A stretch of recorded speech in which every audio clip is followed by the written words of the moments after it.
Queridos irmãos, muito boa noite. Irmão, pode sentar. Eu estou muito feliz. Tem quase 2 anos que não venho aqui e recebi o convite do pastor. E estamos aqui para poder juntos cultuar, adorar o nosso Deus. Quero pedir aos irmãos, por gentileza, estou acompanhado da minha princesa, que é a minha esposa, e do meu filho. Quero pedir aos amados que, por favor, abra a sua Bíblia no Evangelho de Lucas. Evangelho de Lucas, capítulo 2. Nós vamos ler do versículo 1 até o versículo 7.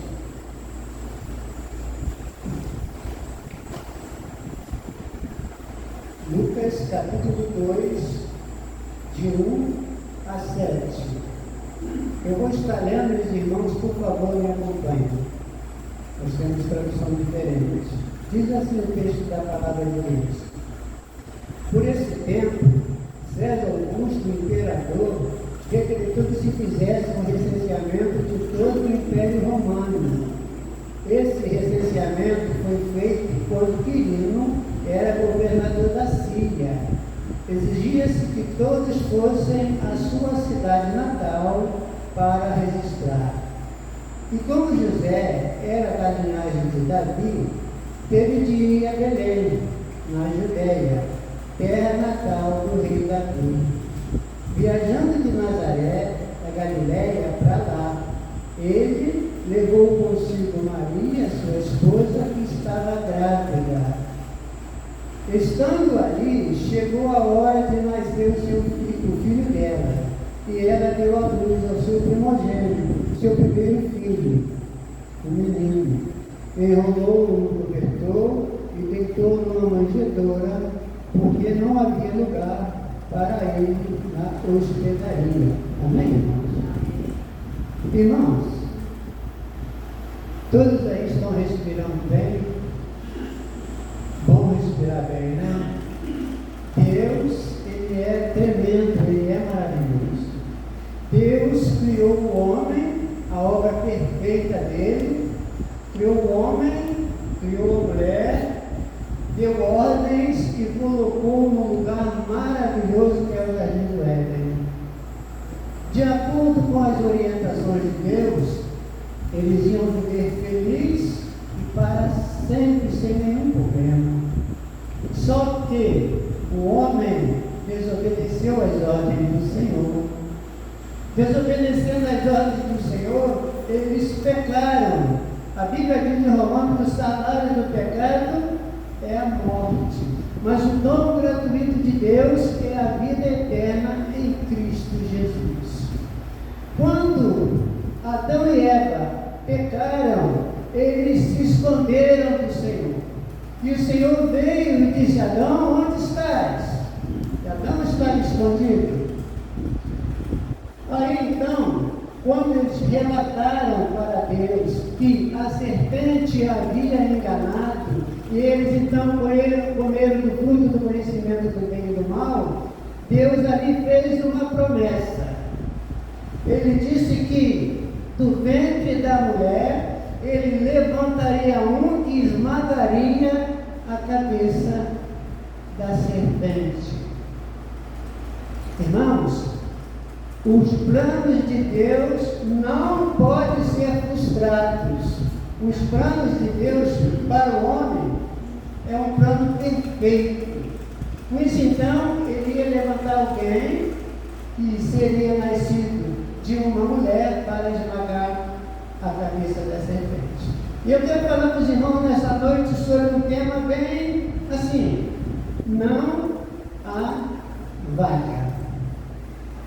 Não certa vez eu estava desempregado e falaram assim para mim: Américo, no estaleiro tal está quichando. E eu estava desempregado com família, eu ia para lá. Na porta do estaleiro, uma placa para que todas as pessoas que queriam trabalhar falaram: não há vaga. Não há vaga, não adianta existir. Só que eu, como já tinha trabalhado lá antes, conhecia muita gente da chefia, esperei a parte da tarde, quando todos iam saindo, eu cerquei um dos chefes que eu já conhecia anteriormente, falei da minha situação para ele, para mim houve vaga. Mas não havia vaga. Foi muito bem.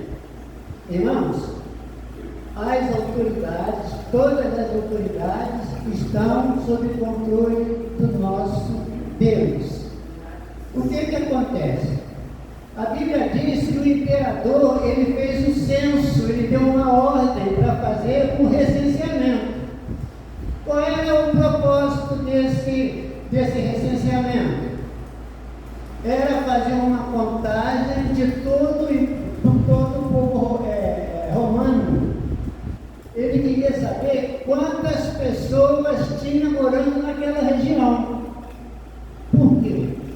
Porque quanto maior a população, mais imposto o governo. Com isso, então, ele mandou que todas as pessoas fossem na sua cidade natal para poder fazer esse recenseamento. Pouco tempo agora teve um censo no Brasil, né? Eles chegaram lá em casa, eles queriam saber quantas televisões a gente tinha, eles queriam saber quanto que eu ganhava, eles queriam saber quantos filhos eu tinha que relatar tudo.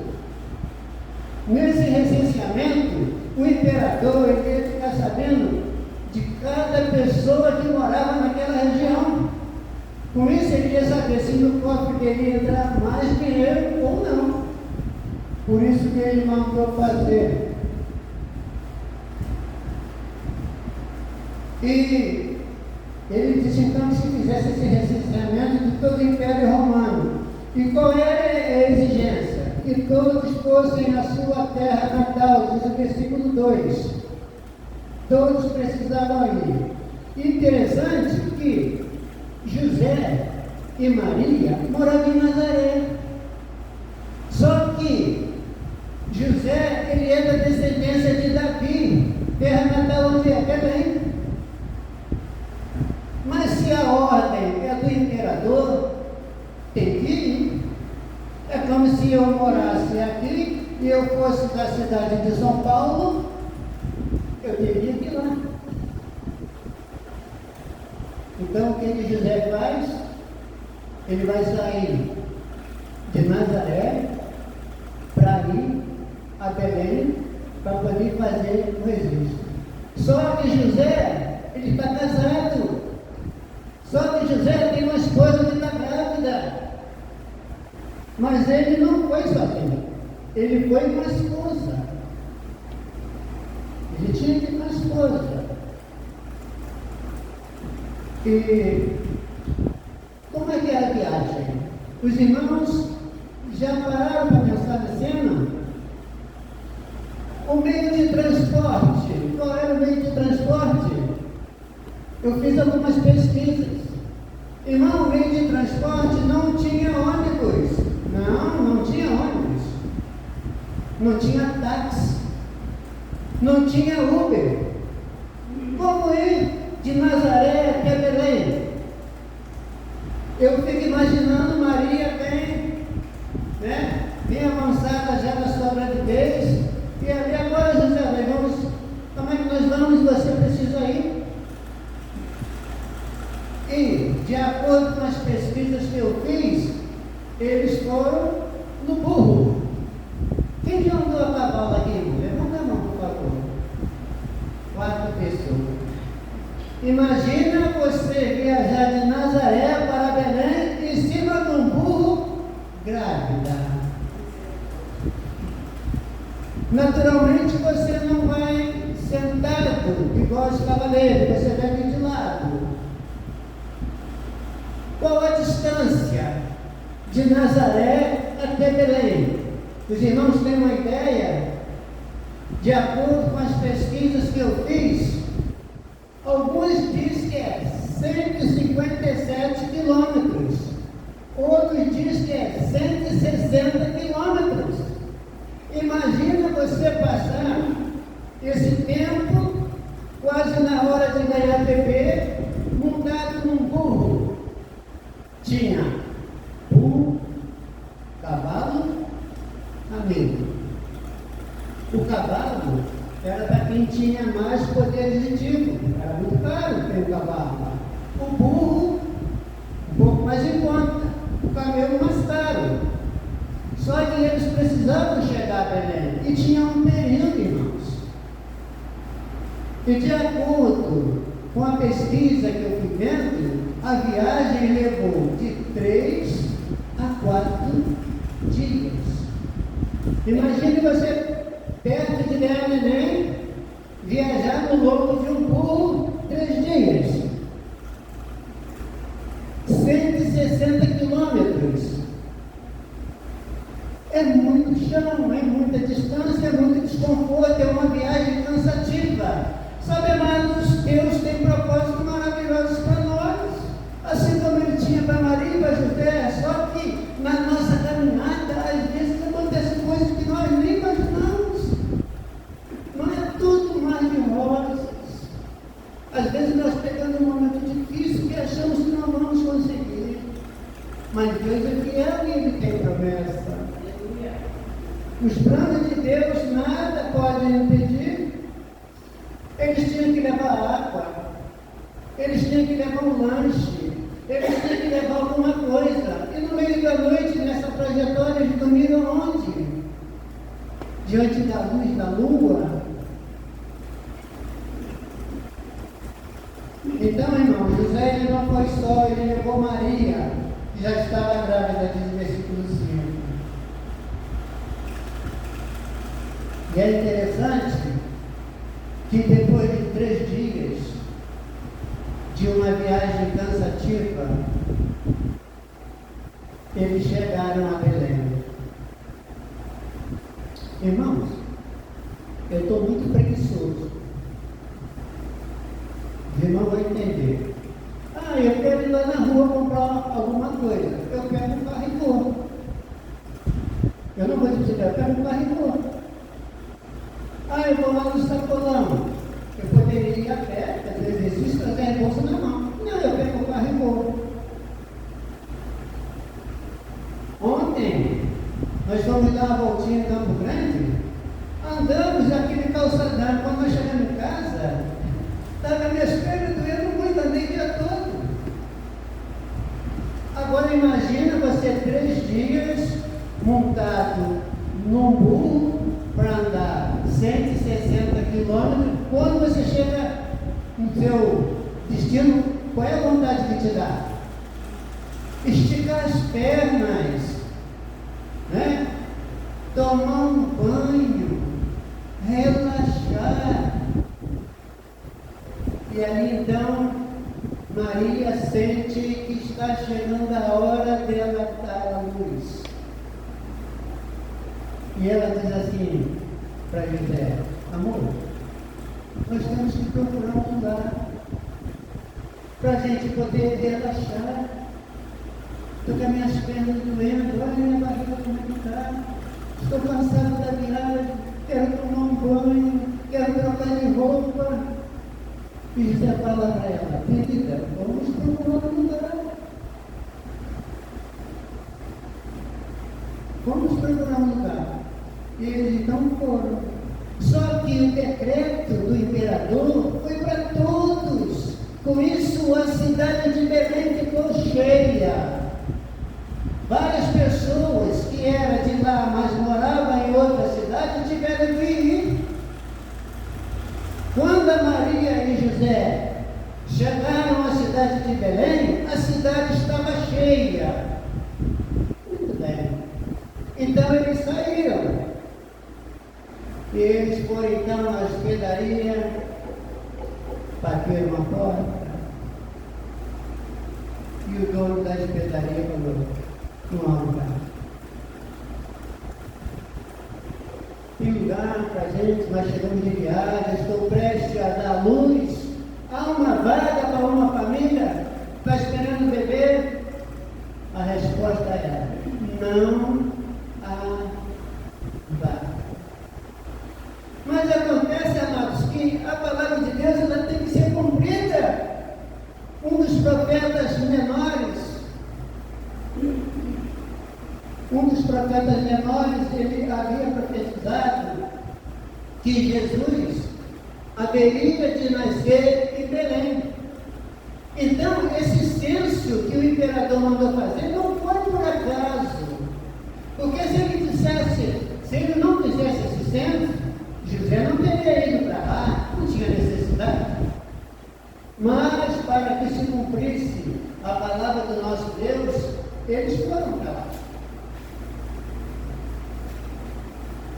Então, era preciso que se cumprisse a palavra de Deus. Muito bem. Eles então chegaram, bateram a porta da hospedaria e ninguém abria a porta para eles. Ninguém abria a porta para eles. Eles diziam: não há vaga. Não há vaga. O profeta menor, Miqueias, em Miqueias capítulo 5, versículo 2, diz assim: ó Belém Efrata, você é apenas uma pequena vila da Judéia, mas será chamada o lugar aonde vai nascer o rei de Israel. Então não tem como a palavra do Senhor falhar. Se ele disse que aquele que esmagaria a cabeça da serpente ia nascer em Belém, fez com que a autoridade, que era o imperador, proclamasse um incenso para que José e Maria fossem para lá e lá então nascesse Jesus. Então ele está acima de toda autoridade, ele está no controle de tudo. Irmãos, eu perguntei se vocês estão respirando bem. A obra de Deus é perfeita. Quando Deus criou o homem, ele pegou o barro, diz a Bíblia, e ele criou o homem, e da costela do homem, ele formou uma mulher. E ele então soprou o fôlego de vida na narina do homem. Ele se torna então alma vivente, ser humano.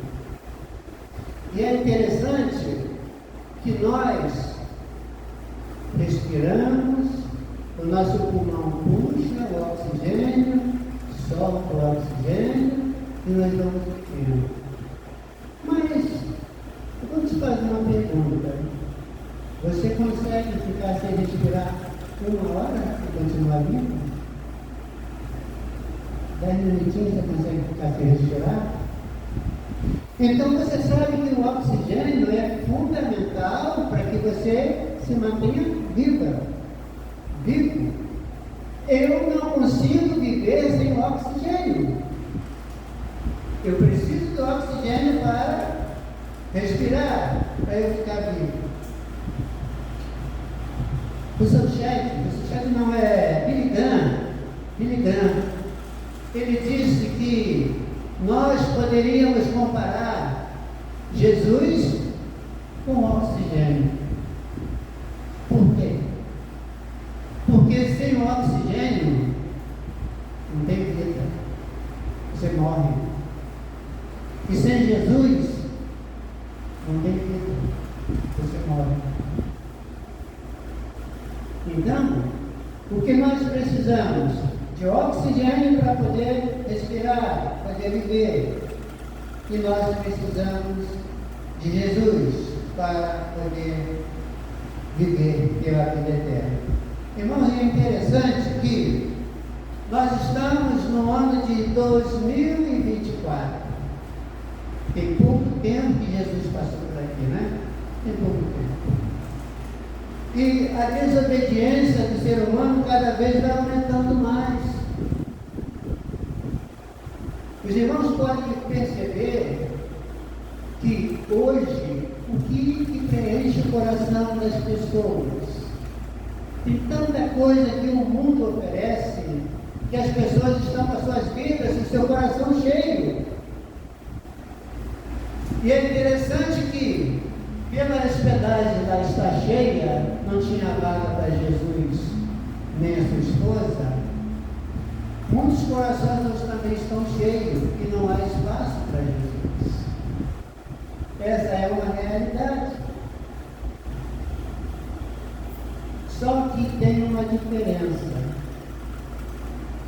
Aqueles donos da hospedaria lá de Belém não sabia que aquele menino que iria nascer era o Filho de Deus. E hoje você sabe que ele é o Filho de Deus. Eles lá não reconheciam quem era Maria, quem era José, e não sabiam dos planos de Deus para a salvação. Irmãos, eu tenho certeza, se eles soubessem que ali estava o Salvador do mundo, eles cediam até a casa deles. Porque era o Salvador. É o Salvador que está à porta me pedindo para entrar. Eu não tenho como recusar, mesmo que esteja cheio, mesmo eu vou dar um jeito, eu vou abrir uma vaga, porque é o Filho de Deus que está chegando. Quando Jesus estava indo para Jerusalém, ele passou por Jericó. E à beira do caminho tinha um homem cego chamado Bartimeu. E ele não enxergava, mas ele ouvia muito bem. E quando ele ouviu aquele alvoroço todo diante do caminho, ele perguntou: o que está acontecendo? E o pessoal falou assim: é Jesus que vai passando. E ele então pensou: Jesus pode todas as coisas. E ele disse: Jesus, filho de quem? Jesus, filho de Davi. Então, Jesus é da descendência de Davi. Por isso que ele foi nascer em Belém, cidade natal de Davi. Bartimeu sabia que Jesus era da descendência de Davi. Ele disse: Jesus, filho de Davi, tenha compaixão de mim. Então Jesus precisava nascer em Belém para o cumprimento da palavra de Deus. Jesus precisava nascer e ir ao mundo para esmagar a cabeça da serpente. Só que não deram lugar para Jesus. A hospedaria estava cheia. Mesmo Maria insistindo: olha, nós fizemos uma viagem longa, uma viagem de 160 quilômetros, estou cansada, vi sobre o lombo dos burros, por favor, deixa eu entrar, está na hora do meu filho nascer. Você já viu uma mãe desesperada assim? E ele dizia: não há vaga. E a pergunta hoje, trazendo os nossos dias: a vaga no seu coração para Jesus? Ele continua, em Apocalipse diz: eis que estou à porta e bato. Se você ouvir a minha voz e abrir a porta do seu coração, eu entrarei, serei. Então, queridos, lá eles não sabiam quem era Jesus. Hoje nós sabemos quem é Jesus. Hoje nós só não abrimos a porta do nosso coração se nós não quisermos vida eterna. Você está respirando bem? Continua aqui. Se você não aceitar Jesus, aí fica mais difícil. Há uma grande diferença, amados, antes da sepultura e depois da sepultura. As pessoas não querem saber de Jesus. Eles querem dinheiro, fama, tantas coisas aí que o mundo está oferecendo. Infelizmente, tem até pessoas que saem da igreja e tanta coisa que o mundo está oferecendo. E eles preferem trocar de Jesus. Mas quando você tem certeza, assim como tem certeza que depende do oxigênio para você se manter vivo, se você tem essa certeza de que você só pode ter vida eterna através através do Senhor Jesus, você precisa dizer: Jesus, há espaço no meu coração, não para passar a noite, não para passar um dia ou uma semana, mas para viver sempre comigo, para ser o Senhor da minha vida.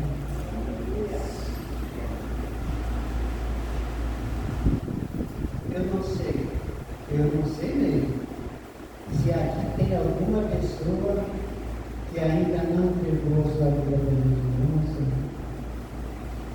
Mas uma coisa eu posso te afirmar de todo o meu coração. A Bíblia diz que ao homem está ordenado a morte, depois da morte tem juízo.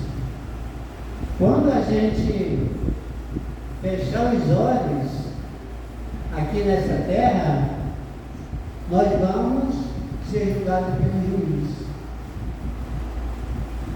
E hoje, Jesus, ele é o nosso advogado. Qualquer pessoa que faz alguma coisa errada ou comete um crime, ele tem o direito de ter um advogado. O advogado que vai ver as coisas, que vai questionar, que vai falar para te libertar daquela situação. Mas quem vai dar a sentença não é o advogado, é o juiz. Só que hoje nós temos vários tipos de juiz.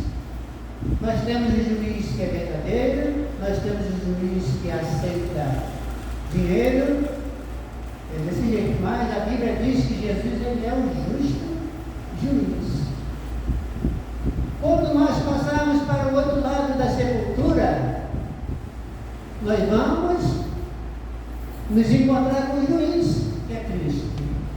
Ali então é que ele vai bater o martelo sobre o que nós fizemos. Tudo está relatado diante de Deus. Não tem como fugir dessa situação. Creia você ou não. É algo que vai acontecer. A Bíblia diz, em Apocalipse, que Jesus, Deus, tem vários livros. Vários livros. E um desses livros é o livro da vida. E quando chegar o dia do juiz bater o martelo, ele vai lá no livro da vida. Ah, o seu nome é José, o seu nome é Américo, vai lá, está lá. Tudo que eu fiz, tudo que eu falei, tudo que eu pensei, está tudo registrado. Mas, diz a palavra de Deus, se o meu nome não estiver escrito no livro da vida, serei lançado no lago de fogo. Mas se meu nome estiver escrito no livro da vida, eu vou morar eternamente com o Senhor nosso Deus. Mas como é que eu faço para que meu nome esteja escrito no livro da vida? Irmãos, tudo que era preciso fazer para o plano de salvação do ser humano, Deus não fez. Primeiro ele te criou, te deu ordens, você falhou, ele providenciou alguém, Cristo Jesus. Jesus venceu a morte, está vivo. Agora que você tem as orientações de Deus, o plano de salvação, só depende de você dizer sim ou não. E é em vida, porque morto não toma decisão. Então, o que eu tenho que fazer? Eu tenho que entender, aceitar, para ser salvo. Logo assim que Jesus foi para o céu, depois que ele ressuscitou, depois que ele reuniu os discípulos, em Marcos capítulo 15, versículo 15 e 16, ele deu uma ordem para eles. Esse versículo foi o que me fez aceitar Jesus há 33 anos. Até então, para mim estava tudo bem. Eu não conhecia, não ouvia falar, mas quando alguém deu esse versículo para mim, eu falei, epa, eu peguei a Bíblia, analisei tudo. Irmãos, é muito interessante você ler e entender o que está lendo. E lá está escrito que Jesus fez uma reunião com os seus discípulos e ele disse, olha, vocês aqui vão por todo mundo, inclusive pela Picada. Prega o Evangelho a todas as pessoas. A pessoa que crê, for batizada, será salva. Mas o que não crê, já está condenado. Isso aí, irmãos, é uma verdade. É a palavra de Deus. E mais um versículo muito interessante, que quando Jesus criou os céus, os discípulos foram cheios do Espírito Santo. E naquela grande festa de Pentecostes, conforme está relatado em Atos capítulo 2, que eles começaram a pregar a palavra, muitas pessoas falaram assim para eles, varões e irmãos, o que é que nós temos que fazer? E eles disseram, arrependei-vos, né? Arrependei-vos do vosso pecado, arrependimento para receber o Senhor Jesus, o nosso Salvador.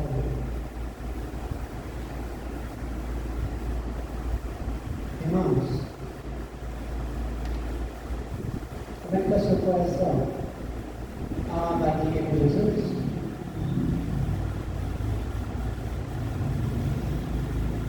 Tem uma vagazinha para Jesus entrar? Não deixe que as coisas do mundo preencham seu coração de uma forma que não tem espaço para Jesus. Nós precisamos abrir o nosso coração para que Ele entre e faça morada na nossa vida. Tem alguém que deseja aceitar Jesus como Salvador? Tem alguém que tem espaço no seu coração para que Jesus possa entrar? Há uma pessoa? Vamos orar, né? Depois eu passo a palavra para a irmã. Vamos orar então? Querido Deus e eterno Pai, Senhor, nós te agradecemos pelas tuas misericórdias sobre nossas vidas, nós te agradecemos, Senhor Deus, pelo perdão dos nossos pecados. Querido Deus, nós abrimos nosso coração para que o Senhor entre e faça morada e dirige todo o nosso ser. Obrigado por esse culto, obrigado por ele louvor ser aqui coletivo para o Senhor, obrigado pela tua palavra, Senhor. Senhor, purifica nossas vidas, nos santifica para que a gente possa cada dia estar mais perto de Ti. Abençoe essa igreja, Senhor Deus, que ela possa crescer cada dia mais para a glória do Teu nome. Nos leva de volta para os nossos lares e nos dá uma semana de paz diante do Senhor. Nós choramos a